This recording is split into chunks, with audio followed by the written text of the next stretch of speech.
पशुपति व्रत की विधि। पशुपति व्रत भगवान शिव को प्रसन्न करने और अपनी मनोकामनाओं को पूरी करने के लिए एक बेहद चमत्कारी और प्रभावशाली व्रत माना जाता है।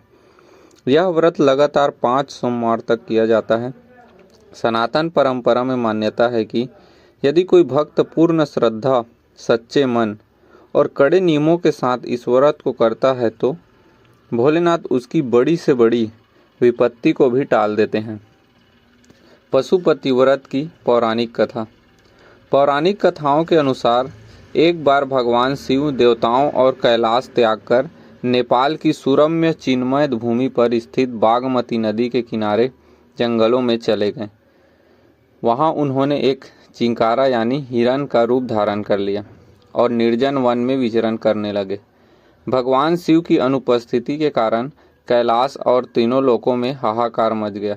सृष्टि का संतुलन बिगड़ने लगा और सभी देवता अत्यंत चिंतित हो गए। भगवान शिव को ढूंढते हुए ब्रह्मा, विष्णु और इंद्रदेव उस वन में पहुंचे।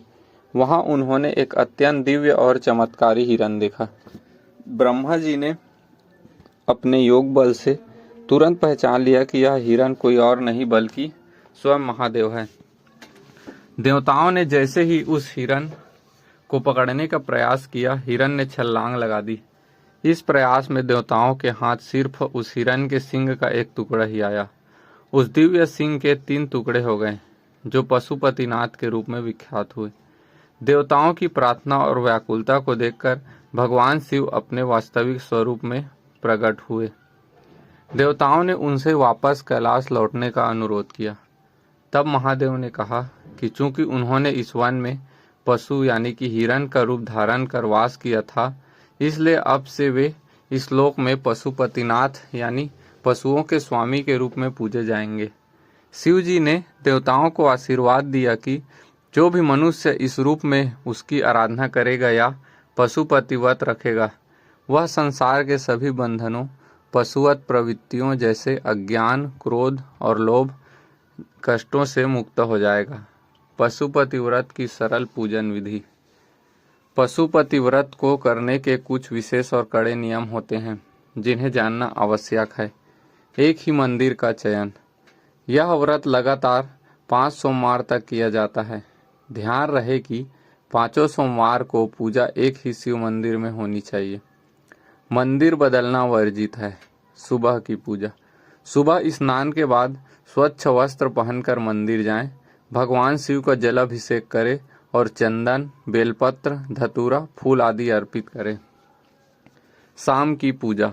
शाम के समय दोबारा उसी मंदिर में जाएं। सुबह की थाली में ही पूजन सामग्री साथ लेकर जाएं। शाम की पूजा में मुख्य रूप से 6 घी के दिए और मीठे का प्रसाद जैसे हलवा या खीर साथ रखें। प्रसाद के 3 भाग। मंदिर में भगवान शिव के सामने उस प्रसाद के बराबर 3 भाग करें। 2 भाग मंदिर में शिव जी को भोग स्वरूप अर्पित कर दे और 1 भाग अपने लिए बचाकर थाली में रख ले। दिए जलाने का नियम। अपने साथ लाए गए 6 दियों में से 5 दिए मंदिर में शिव जी के सामने जलाएं। 6ठा दिया बिना जलाए वापस अपनी थाली में रख ले। घर वापसी और व्रत का पारण। घर लौटने पर प्रवेश द्वार के दाहिनी तरफ उस 6ठे दिए को जलाकर रख दे। इसके बाद मंदिर से लाए गए प्रसाद के 3रे भाग को खाकर अपना व्रत खोले। ध्यान रखें कि इस प्रसाद में किसी और को हिस्सा नहीं देना है। व्रत का उद्यापन। 5वें सोमवार को इस व्रत का उद्यापन किया जाता है। इस दिन शाम की नियमित पूजा के साथ साथ भगवान शिव को एक श्रीफल पर कुछ सिक्के या 11 रुपये रख कर अर्पित करें। साथ ही अपनी सामर्थ्य के अनुसार 108 बेलपत्र, फूल या चावल के दाने शिव जी को एक एक करके अर्पित करते हुए अपनी मनोकामना कहे। पूजा के दौरान मन ही मन श्री शिवाय नमस्तुभ्यम मंत्र का निरंतर जाप करते रहे। हर हर महादेव।